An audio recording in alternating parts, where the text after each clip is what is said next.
Добро дојдовте назад во Добро утро секој утро. Му посакуваме добро утро секој утро на Бојан Милошевски. Добро утро, добро ве најдов, поздрав до гледачите.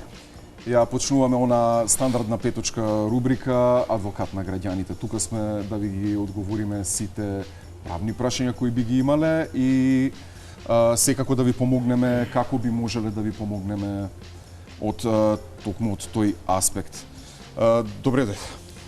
Да кажам убаво вака. Така. Откако се извинувам што сум со телефон во раце, меѓутоа имаме доста прашања од гледачи кои постојано ни пристигнуваат и кои би сакале да ги одговориме затоа што меѓу нив имаше и поврзано прашање со една тема која ние ја отворивме практично денот беше четврток, веднаш потоа ние имавме емисија, нели, Адвокат на граѓаните, кога меѓународниот суд на Европскиот суд за правдата. Да, Европскиот суд за човекови права во Страсбург донесе одлука во однос на луѓето кои поднесоа таму представка откако не успеа во македонските судови да дојдат до правдата, да кажем. Да. За исклучените од парно зборуваме. Само да објаснам за прашањето, не замолува да го прашаме адвокатот, каде треба да се обратиме и што е потребно од документација за да бидат обезштетени по добиената одлука од Страсбург. Зборуваме за луѓето кои имаат целосна документација за платени сметки патем и решение дека биле уредно исклучени. Значи, како што кажав и минатиот пат, колегите мои адвокати кои што има поднесено жалби до Европскиот суд за човекови права, сметајќи дека на нивните клиенти се повредени основните човекови права во смисла на повреда на мирно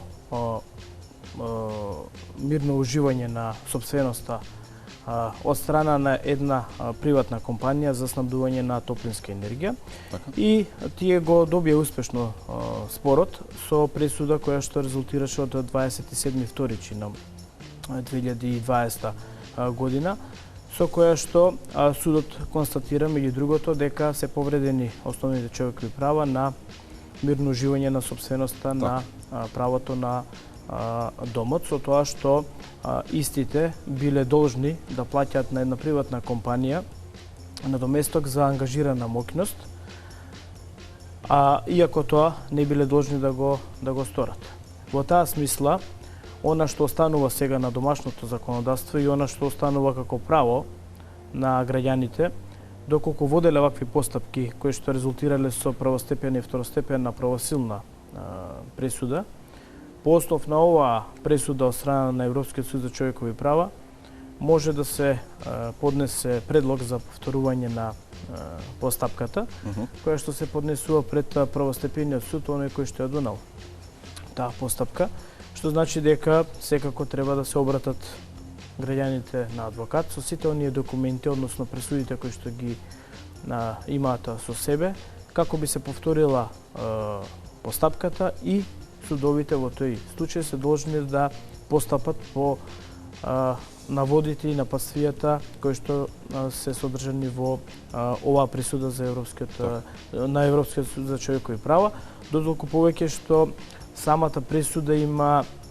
тежина на пресуда, не е одлука или некој друг акт, него има тежина на пресуда, па во тој контекст значи се должни и судовите да ја почитуваат, бидејќи сите конвенции кои што се за заштита на човековите права и слободи се ратификувани од страна на парламентот на Република Македонија и истите се задолжителни во примена пред домашните судови во Република Македонија.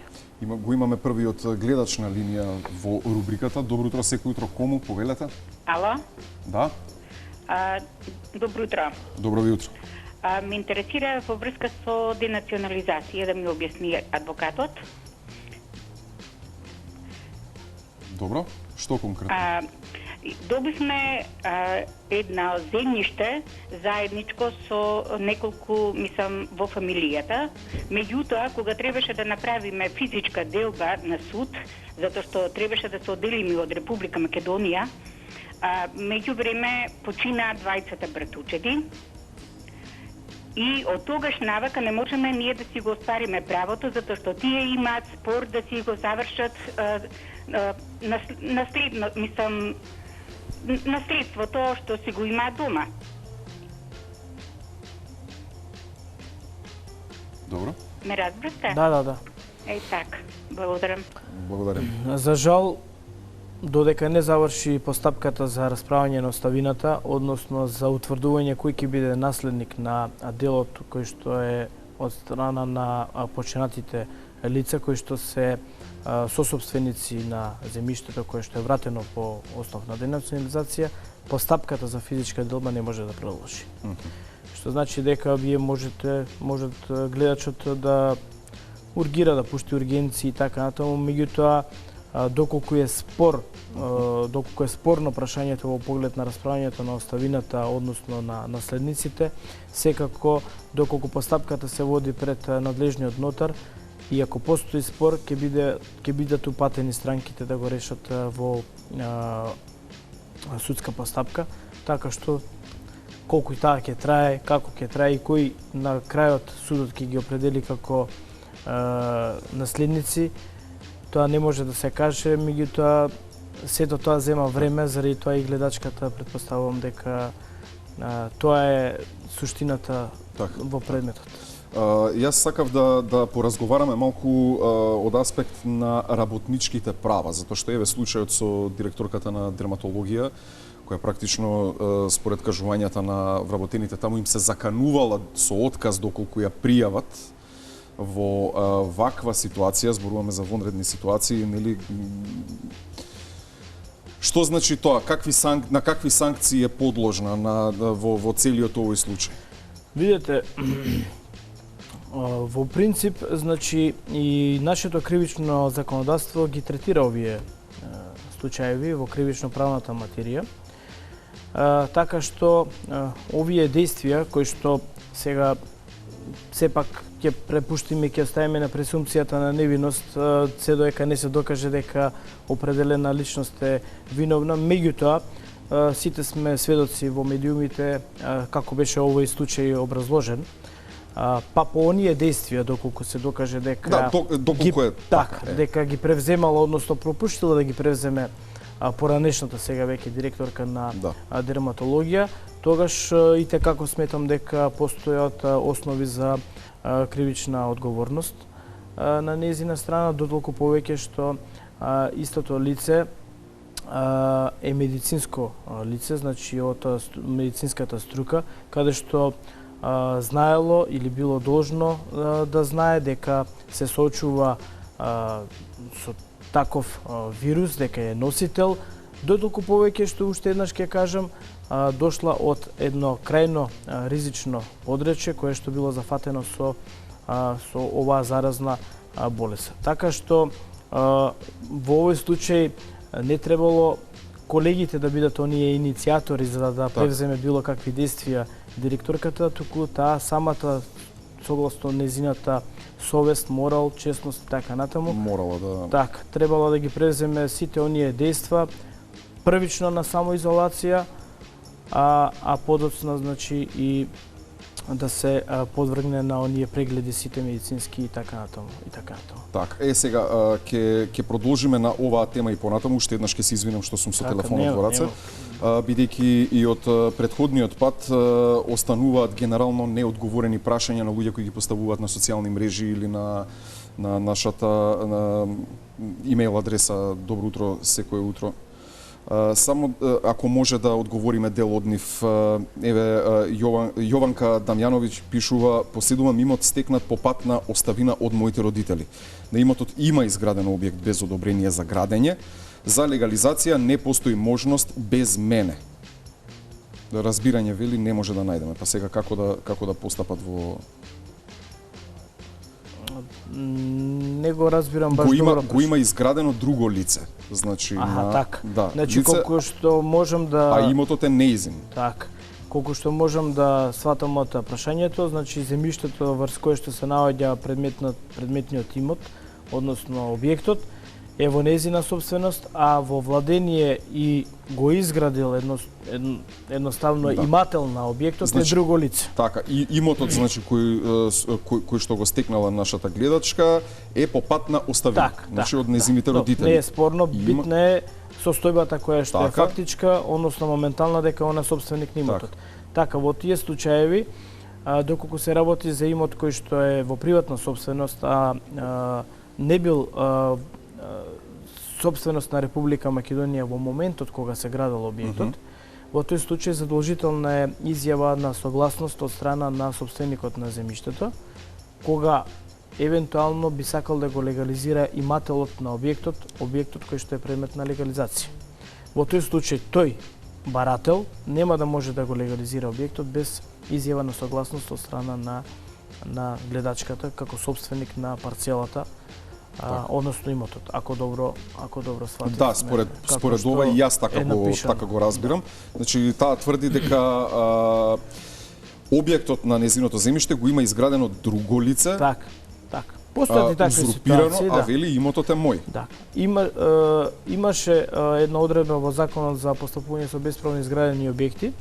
Конкретно мислам дека во членот 15 кој што беше изменет кон крајот на 2015 година, каде што во овие случаеви можеше да се легализира објект и без дадена согласност од страна на собственикот на земјиштето, но во таков случај треба имателот, односно барателот на бесправно изградениот објект да достави до органот надлежен во локалната самоуправа движење за парцелата и изјава која година е граден точно објектот, а движењето се бара од причина што треба да се докаже во оваков случај дека во моментот на градењето на објектот парцелата која што сега ја поседува физичко лице или правно лице била собственост на Република Македонија. Тоа е значи исклучок. Во тие случаеви да, може да се легализира објектот и без таа согласност, со тоа што истото решение ќе се објави во службен весник во еден од весниците во Република Македонија кој што излегува на целата територија на Република Македонија и во рок од 10 години оној кој што е собственик на земјиштето може да го оспорува ова решение пред надлежните судови, но како и да е, во секој случај имотот ќе биде запишан на оној кој што барал да се легализира објектот. Значи тоа е само во тие исклучителни случаеви. Така, имаме и уште еден гледач на линија. Добро утро, секој утро кому? Ало? Да? Ало? Да, се слушаме, повелете. Добро утро. Добро утро. Може ли да се јавиме кај адвокатот да го прашаме нешто? Повелете, во програма сте. Ало, ме интересира адвокатот да ме одговори на ова прашање. Имам... Кај отиде овој? Ве слушаме, господине, поставете го прашањето. Ало? Ало? Ние ве слушаме. Дали вие не слушате нас? Ај намалете го ве молам тонот од телевизорот, слушајте во слушалка. Сега ме интересира адвокатот да ме одговори. Имам 8 години и 10 месеца стаж.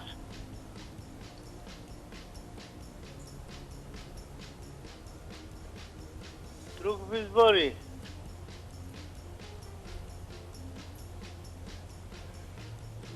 Изгледа има. Телевизорот не го намалувате, ве замолувам да го намалите телевизорот. Исклучете го сосема телевизорот и слушајте не во телефон што зборуваме. Ало. Господине, дали ме слушате? Не, кај мене не, господине. Дали е исклучен телевизорот или пуштен ви е гласот? Не е пуштен гласот. Друг се јавува. Не знам зошто друг. Добро, кажете го вашиот проблем, па ние ќе одговориме. Ајде, 8,5 години имате стаж каде?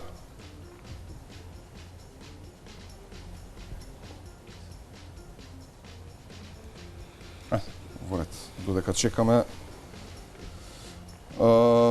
Имаме друго прашање од... Ало, ме молам, дали може адвокатот да ме одговори, имам 8 години и 10 месеца стаж. Добро. Така? Сега, колку треба да имам ја пензија бидејќи имам 8 години 10 стаж повреда на работно место. Поради повреда на работно место. 8 години и 10 Нека месеци. ми одговори адвокатот, 80 за него, 20% за мене. Ајде.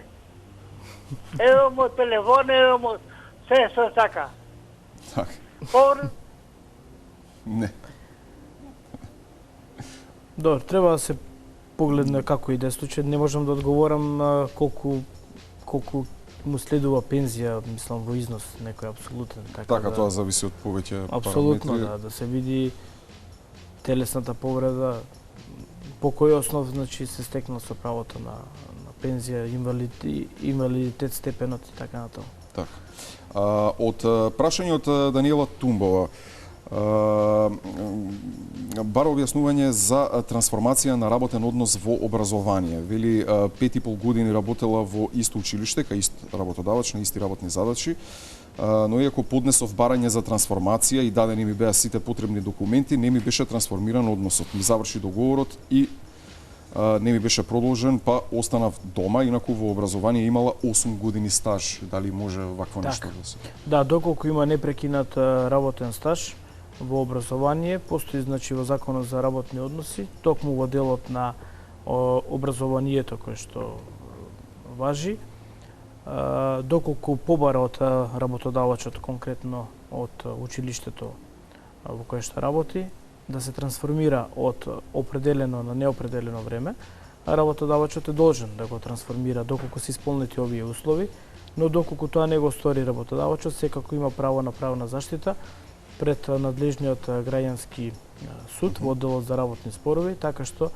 ќе треба да се поднесе тужба за трансформација на работниот однос по овој основ, како што кажав, секако доколку и да ги приложи сите оние докази кои што се согласно законот, а кои што одат во прилог на оваа трансформација од определено на неопределено време. Така што во секој случај има право гледачката на правна заштита со тужба пред надлежниот основен граѓански суд. Так, имаме и уште еден гледач на линија. Добро утро, секој утро кому?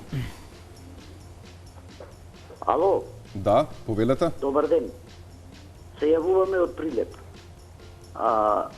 Се работи за еден објект во село Крстец. Дали може? Луѓето живеат преку 50 години во тој објект. Во 2018 година го има легализирано наводно, а иначе објектот му е платен без никаков договор, мислам, без ништо. Значи, така речено, платен му е во многу одамна, пред 50 години, така речено. И сега во 2018 тие истите собственици му го земаа и го даваа на суд ради тоа.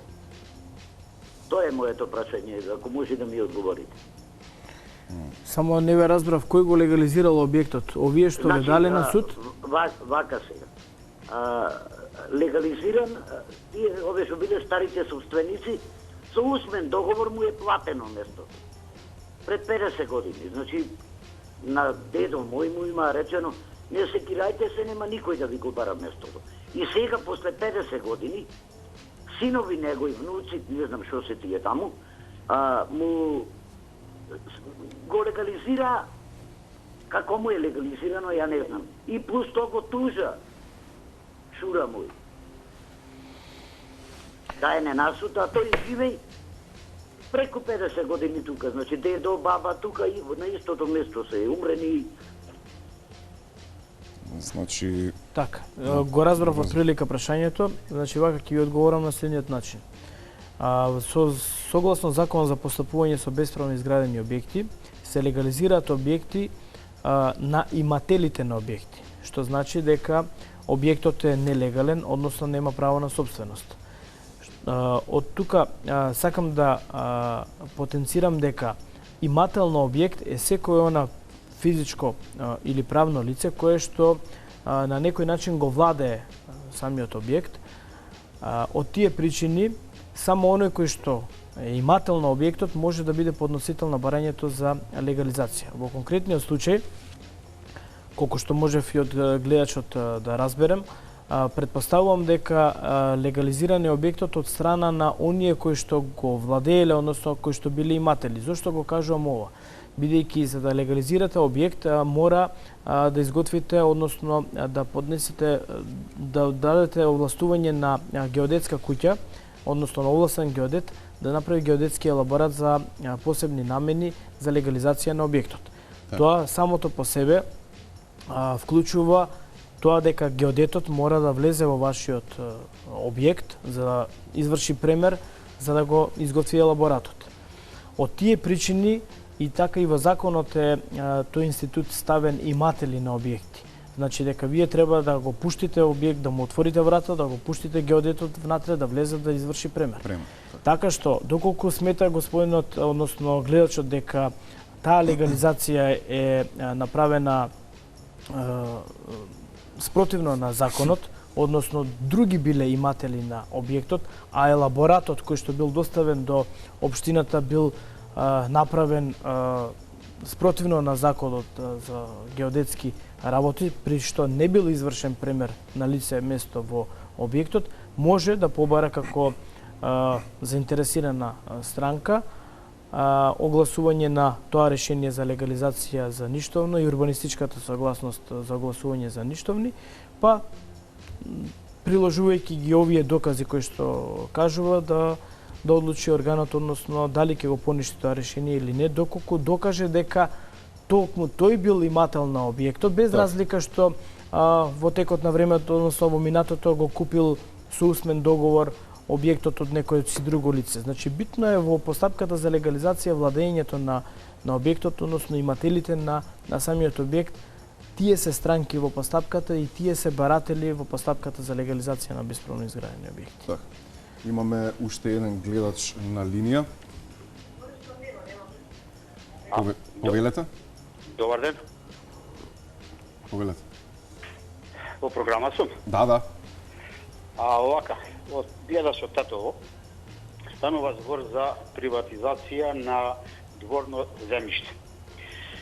Вкупната парцела која што ја користам, градежниот плац, кој што е по изводот од ДУП на град Тетово, е 469 метри квадратни. Значи, толку ми е градежниот плац. Приватизирано ми е земјиштето 272 метри квадратни од органот на имотно-правни работи во општина Тетово. Што значи дека треба да ми се доприватизираат уште 197 метри квадратни. Значи, тоа се легално е, се е чиста документацијата, така да органот што е на имотно-правни работи во Тетово, еве веќе втор пат ме одбива, не сака да ми го приватизира, да ми го доприватизира дворното земјиште. Со тоа што тие 197 метри квадратни по она историјата што е од катастар на Тетово, се води дека не е поранешен имот од мојот покоен дедо. Значи, од земјеница се работи заедничко мало се работи и имам невиден проблем со органите во Тетово. Никакво разбирање не можем да најдем со овој орган. Прво, ми дадоа заклучок дека не се надлежни. Се жалев до второстепената државна комисија од втор степен и тоа жалба ми ја усвоија со тоа што донесоа и го вратија предметот на повторно разгледување во имотно-правни работи во Тетово и се установи дека сега биле надлежни. Меѓутоа, иронијата да биде уште поголема, вработените кои се на имотно-правни работи во Тетово ми кажуваат, во лице ми кажуваат, немате да го приватизираме од непознати причини. Така да, овие 197 метри квадратни се борам грчевито, не знам како да ги доприватизирам. Сега предметот ми е повторно во второстепената државна комисија и се чекам повторно таму одговор. Меѓутоа се плашам нешто да не направат и таму некои мајмулоци и дефинитивно да затоа што се работи за имот од мојот дедо, кој што 20 години бил напташал во Румунија 69 година му го национализира без никаков надоместок. Ова е невиден преседан. Ајде вака да ве прашам, може ли само кратко? Ајде, повелете. Кажете ми вака, од кои причини тие 197 метри квадратни не ви се приватизирани, односно дали истите представуваат посебна катастарска парцела во рамките на таа градежна? Не. Се работи за градежен, значи за градежен плат, број 12, кој го имам документот по извод од ДУП. Значи извод од ДУП ми е и ми стои дека 469. 272 ми се приватизирани, 197 не ми ги доприватизира. Кажете ми само уште едно прашање. Дали приватизацијата, барањето ви беше по основ на поранешна собственост, значи дали бевте во катастарската парцела запишани како корисници на земјиштето, односно вашиот претходник, или пак по основ на објект кој што е стекнат со правен основ? Видете, се работи за тоа што 2001 година добивме некои известување од катастар дека сме требале да се јавим. Меѓутоа има смртен случај, почина мајка ми и бе во нева 5 години. Нити сум отишол во катастар, тоа ми е грешка, што не сум таму воведен како корисник.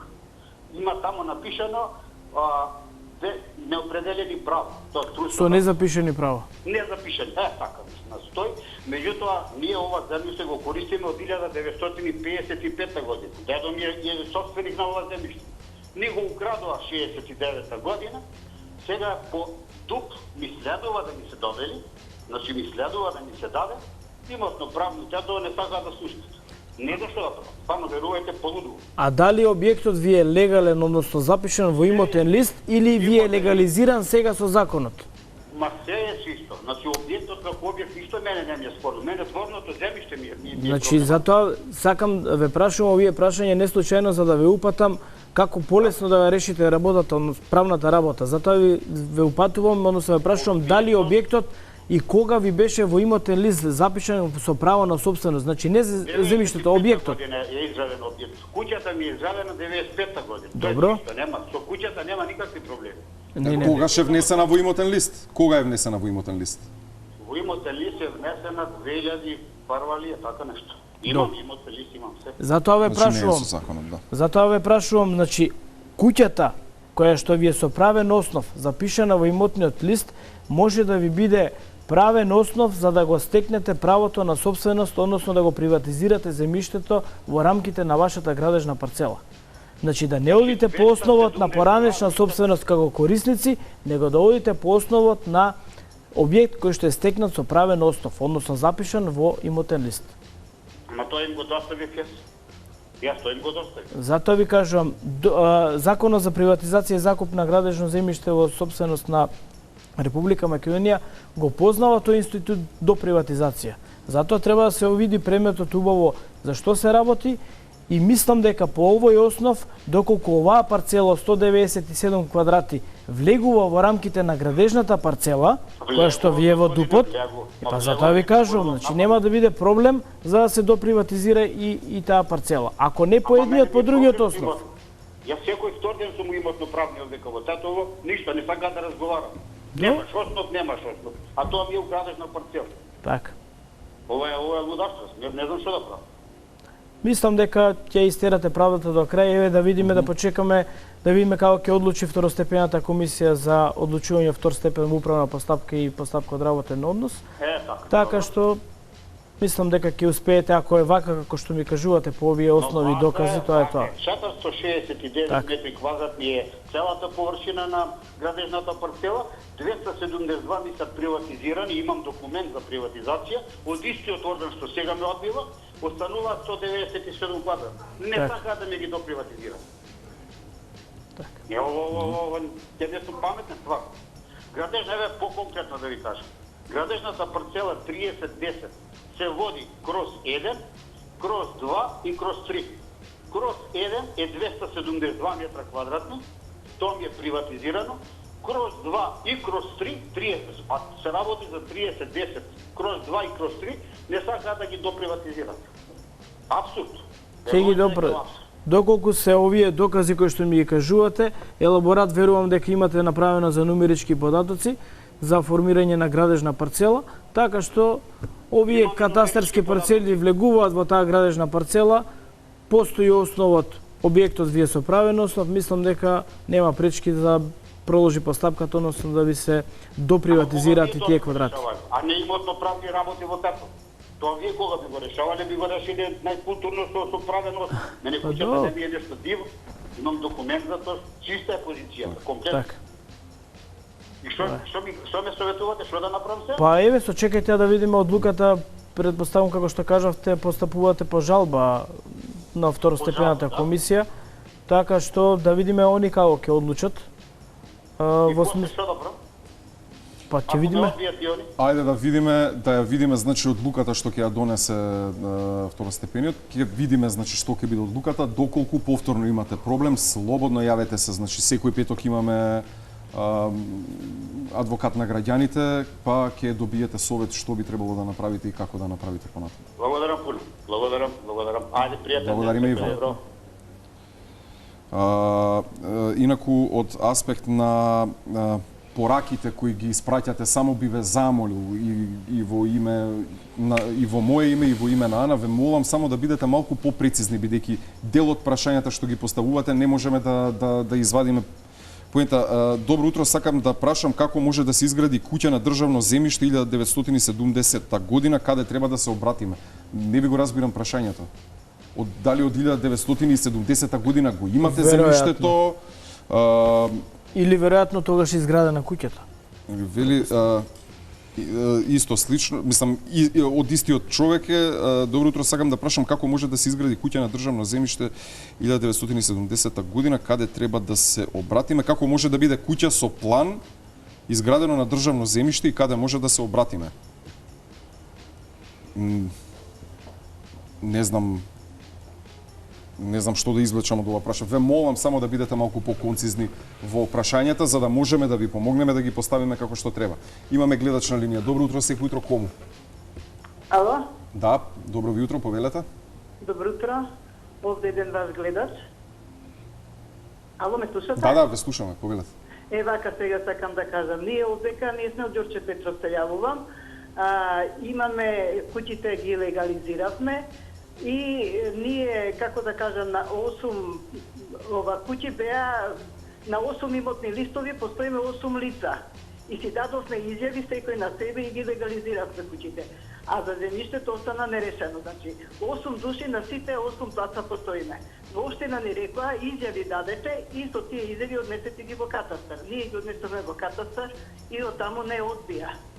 И сега што не знаеме што да правиме. Значи, куќите ни се легализирани на наше име, а на земјиштето или на моето земјиште, кај што ми е куќата, постојат 8 луѓе.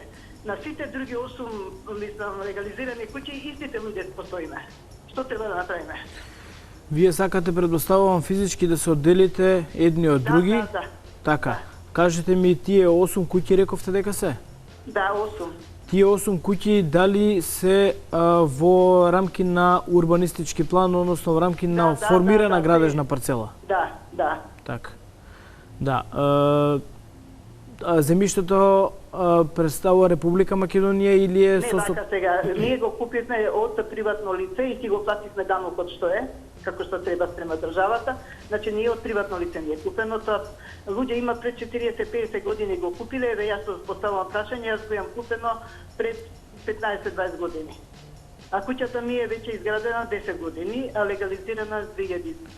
Така, меѓутоа на имотен лист со право на собственост сте сите 8 како сосопственици? Значи Република Македонија нема, корисничко право нема? Нема. Поред. Јас не сум. Така.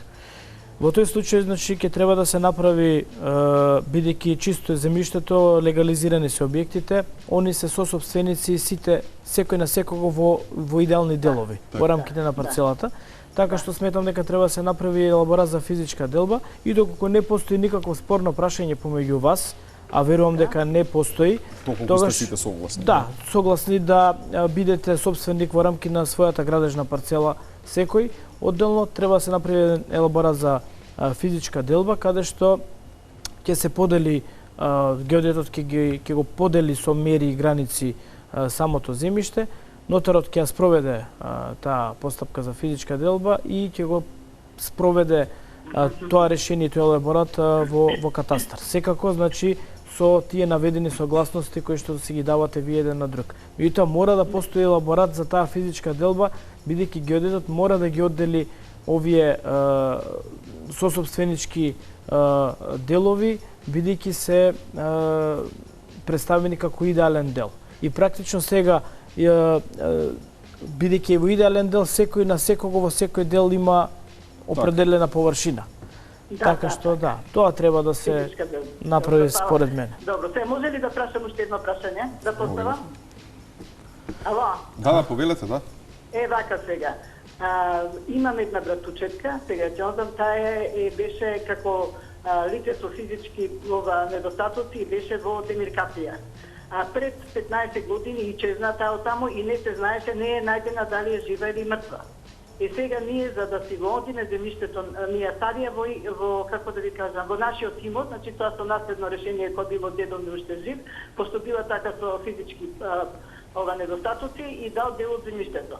И сега ние сакаме да си го направиме физичка делба, да си ја поделиме. Значи она во секоја парцела ни постои, а она исчезната уште пред 15 години и сега дури ни дада умреница, али многу не дужат со данок. Дали тоа е, ја мислам дека државата дури треба да ни плати нас, зашто не сме оставиле таму на чување, а се изгуби лицето, да не е ни најдено, а сега не дужат со многу голем данок да платиме.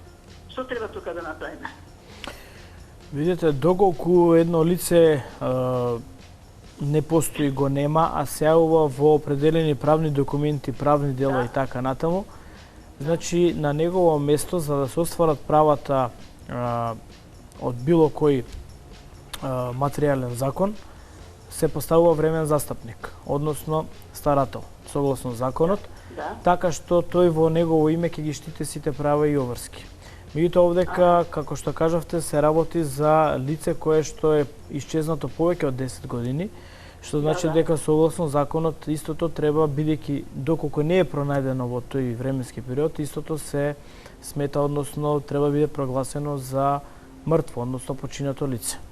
Во тој случај и да е така, повторно врз тоа лице, доколку располагало со имот во моментот на живот, па макар и доека било исчезнато, треба се спроведи да се отвори оставинска постапка, каде што вие или вашето семејство ќе се евидентират, односно прогласат. Ние добивме умреница, него сега не должат со многу голем данок да платиме. Вие сте добиле умреница, меѓутоа дали сте спровеле оставинската постапка за да тој имот кој што е на ова починато лице да се наследи? Значи сега кога ќе се наследи мора да се плати данок. Она види родители нема, треба на братот, значи на браќата да го подели. И тука многу голем данок не ги дужат. Така. Данок за што? На имот или? Да, данок на имот. Данок на имот, така. Видете, данокот на имот ги должат, меѓутоа и тој има рок на застареност. Така што општината каде што се наоѓа имотот или доколку е во градот Скопје, и тие побарувања така, да. Градот Скопје ги изготвува тие решенија, ги дистрибуираат општините, така што и тој данок на имот застарува за определен временски период, така што исто така може тоа да го спорите пред нотарот доколку се отвора оставинската постапка. Како и да е во секој случај, направено умреницата е денена пред 2-3 години, а она кажа може 15 години како ние чекавме, 15 години чекавме за да добиеме некако нешто од неа, дека дали е пронајдена, дали значи никаде ја немаше и со толку трчање, толку ова. Чим сте добиле извод од матична книга на умрените, значи во поглед на прогласувањето за тоа на тоа лице кое што било исчезнато за мртво, значи веќе тука е завршена работата. Значи веќе чим има извод од матична книга на умрените, веќе можете понатака да ви биде тоа основ да отворите оставинска постапка. Да, да отвориме оставинска постапка и тоа што не дужат на нас за 15 години, како да кажам, за да го спориме за данок да не платиме. Може да го спорите, да, зависи за колку време, бидејќи вие како сте наследници на правата, така сте наследници на обврските, на оставителот. Така што тој ако е данок кој што не го плаќал оставителот, вие сте секако наследници на таа обврска. Но пак ќе ви кажам дека постои застареност и на тоа побарување на тие давачки кои што ги прават од страна на град Скопје. Значи тоа може ли да го видиме каде да не, значи можете да се обратите по матичниот број во градот Скопје, да проверите, да видите, да ви ги дадат решенијата за колку години го должат оставителот на име на данок нивот.